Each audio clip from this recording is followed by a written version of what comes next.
এই মাসে সুদটা দিয়ে ফেলা।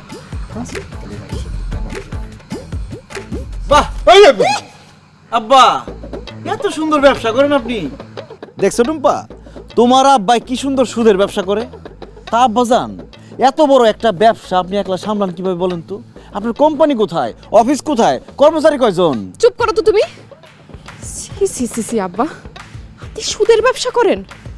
আপনি জানেন না সুদ দেয়া সুদ নেয়া হারাম? আপনি এরকম একটা নোংরা কাজ কেমনে করেন বলেন তো? টাকা দিয়ে টাকা ইনকাম করি, এইটারে তুমি সুদ বলতেছো কেন? হ্যাঁ, দেখছো টুম্পা, তোমার আব্বাই সুদের ব্যবসারে কি সুন্দর রোমান্টিক একটা নাম দিছে, দেয়া নেয়ার ব্যবসা। বাহ। দেখেন আব্বা, আমি আপনাকে বাড়িতে আর জীবনেও আমু না। আমি এই সুদের খাওন খাইতে পারবো না। সানি, তুমি আমারে তোমাকে বাড়িতে নিয়ে চলো। আমি কোনোদিন আমি আর বাপের বাড়ি আমু না। কিন্তু টুম্পা, আমাদের বাড়িতে তো তোমার আর যাওয়া হবে না। এখন থেকে সারা জীবন তুমি তোমার আব্বার বাড়িতেই থাকবা। এসব তুমি কি কইতেছো? আমি সারা জীবন বাপের বাড়ি থাকুম কেন?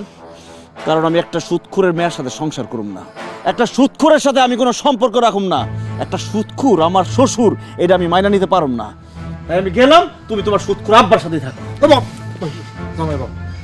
তুমি আমার মেয়ের সাইডে যেও না, তুমি তুমি তার তালাক দিও না, ডিভোর্স দিও না। হ্যাঁ, আচ্ছা ঠিক আছে, আমি আর সুদের কারবার করবো না।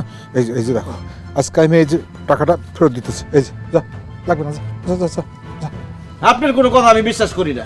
তবে হ্যাঁ, আপনি যদি এখন কান ধরে বলেন যে আমি আর জীবনে কোনোদিন সুদ খাবো না, তাইলে বিশ্বাস করেও দেখতে পারি। কে আমি? হ্যাঁ, কান ধরবো?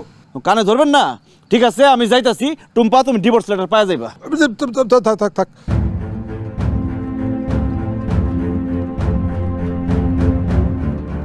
ঠিক আছে, আমি আর সুদের কারবার করবো না, সুদ খাবো না, এই ব্যবসা ছাড়িয়ে দেবো।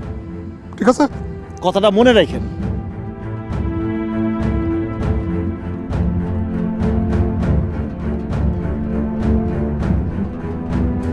শোনো, আমি জামাইদের খবর দিচ্ছি, আসতে বলছি। জামাই আসলে তুমি বলবা যে আমরা এই বাড়িতে ঈদ করবো না, তোমাদের বাড়িতে ঈদ করবো।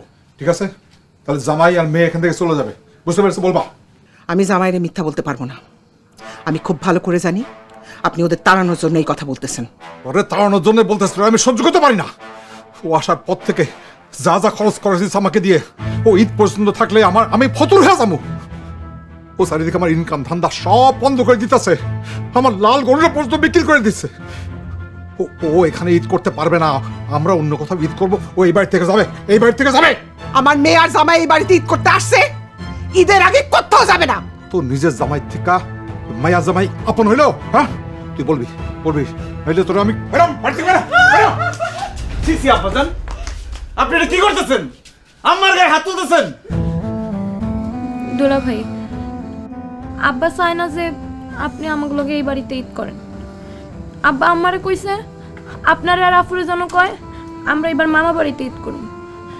আম্মা আপনার এই মিথ্যা কথা কইতে চায় না দেখে আব্বাই আমারে অনেকক্ষণ ধরে এগুলো কইতাছিল আর মারতেছিল।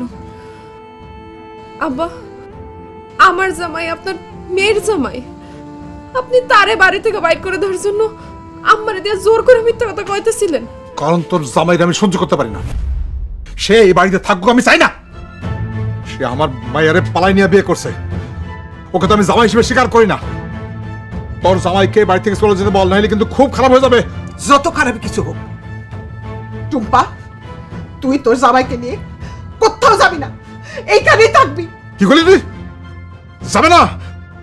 না গেলে তোর আমি তালাক দেবো। খবরদার আব্বাজান, একদম ফালতু কথা বলবেন না। আমার যেহেতু আপনি সহ্যই করতে পারতেছেন না, কালকে সকালে আপনার বাড়ি ছেড়ে আমি চলে যাবো। তা আম্মাজানকে আপনি কষ্ট দিতে পারবেন না, কথাটা মনে রেখে নিন।